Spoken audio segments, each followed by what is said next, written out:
যাতে যারা ক্ষতিগ্রস্ত ব্যবসায়ী তাদের পাশে আমরা আছি। তাদের জন্য একটা পরিকল্পনা নিশ্চয়ই নিতে হবে যে ওনাদের কীভাবে পুনর্বাসন বা কী করা যায়। এখন তো এখানে ব্যবসা করার মতো জায়গা নেই, পরিস্থিতিও নেই। গত রবিবার রাতে নকশালবাড়িতে বিধ্বংসী অগ্নিকাণ্ডে পুড়ে ছাই হয়ে যায় আনুমানিক 40টির বেশি দোকান। ক্ষতিগ্রস্ত আরও একাধিক দোকান। অগ্নিকাণ্ডের ঘটনায় সব মিলিয়ে প্রায় 6 কোটি টাকার ক্ষয়ক্ষতি হয়েছে বলে ব্যবসায়ীদের প্রাথমিক অনুমান। মঙ্গলবার অগ্নিকাণ্ডের ঘটনাস্থল পরিদর্শন করেন শিলিগুড়ি জলপাইগুড়ি উন্নয়ন পর্ষদের চেয়ারম্যান সৌরভ চক্রবর্তী। এদিন ক্ষতিগ্রস্ত ব্যবসায়ীদের সঙ্গে দেখা করে তিনি বলেন, পরিকল্পনাহীনভাবে এই মার্কেট গড়ে উঠেছে, জলের কোনো ব্যবস্থা নেই। নকশালবাড়ি বাজারকে আগামী দিনে উন্নয়ন করা এবং সব রকম সহযোগিতার আশ্বাস দেন তিনি। গোটা বিষয়টি নিয়ে জেলা শাসক এবং প্রশাসনের সঙ্গে আলোচনা করার কথা বলেন তিনি। এদিন ব্যবসায়ীরা এই মার্কেটের দায়িত্ব এসজেডিএ গ্রহণ করুক দাবি তোলেন। এসজেডিএ নিয়ন্ত্রণ নিয়ে আলোচনা করার আশ্বাস দেন চেয়ারম্যান সৌরভ চক্রবর্তী। না, যেদিন গতকালকেই মহকুমা পরিষদের চেয়ারম্যান অরুণ ঘোষ আমাকে জানিয়েছিলেন, গতকালকেই আমাদের আসার কথা ছিল।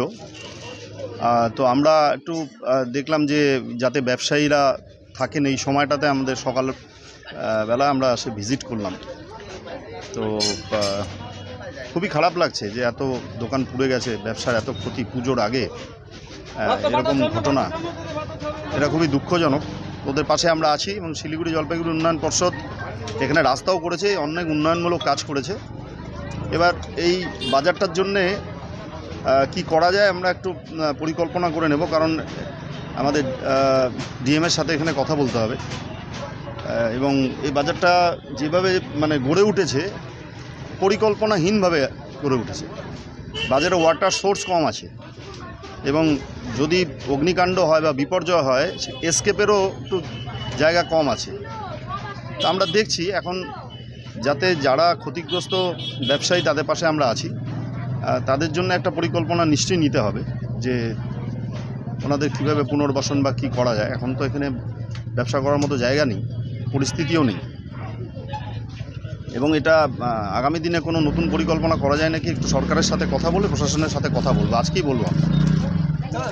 শহরের বিভিন্ন জায়গায় বিভিন্ন মার্কেট আপনারা দায়িত্ব নেন, নকশালবাড়ি ও মার্কেট কি জমিটা আমরা একটু দেখে নিই, জমিটা কাদের আছে, এটা কি পদ্ধতিতে এবং কিভাবে গড়ে উঠেছিল একটু দেখে নিতে হবে। এটা ধরুন সরকারের যে কোনো অর্থ বা এসজেডিএ যে কোনো জায়গায় যে কোনো ফান্ড দিতে গেলে বা কোনো কাজ করতে গেলে একটু প্ল্যান করে করতে হবে যে কী আছে। তবে আমরা কিছু করব, এখানে ডেফিনেটলি করতে হবে, কারণ এই এলাকার মানুষ তারা সবসময় আমাদের সাথে আছেন। আর আমাদের মানবিক মুখ্যমন্ত্রী তিনি সবসময় এই বিষয়গুলোতে বিপর্যস্ত মানুষের পাশে দাঁড়ান, আমরাও দাঁড়াই, তার নির্দেশেই চলি। এবং নকশালবাড়িতে তো এই বাজারটা ছাড়া এখানে অন্য কোনো মার্কেট আর নেই, অন্য কোনো বাজার নেই। অর্থনীতির পুরো জায়গাটাই হচ্ছে এই বাজার।